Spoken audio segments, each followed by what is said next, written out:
بسم اللہ والصلاة والسلام علی رسول اللہ۔ خواب میں آپ علیہ السلام کو راہ چلتے ہوئے دیکھنا۔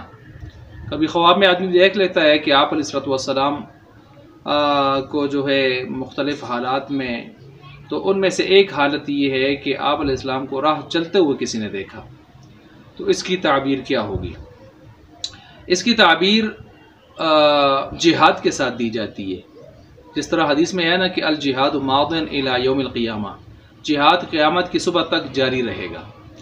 تو جہاد جاری رہے گا یعنی چلتا رہے گا۔ تو آپ علیہ السلام کی صفات کمالیہ میں سے ایک صفت مجاہد اعظم اور کمانڈر ان چیف کی مجاہد اعظم کی بھی ہے۔ تو جہاد جاری رہے گا قیامت کی صبح تک۔ تو آپ علیہ السلام کو راہ چلتے ہوئے کسی نے اگر دیکھا کہ مسلسل چلے جا رہے ہیں، تو اس سے اشارہ امت کو جہاد کی طرف ہوتا ہے۔ تو لہٰذا اس کی تعبیر یوں ہی ہوگی۔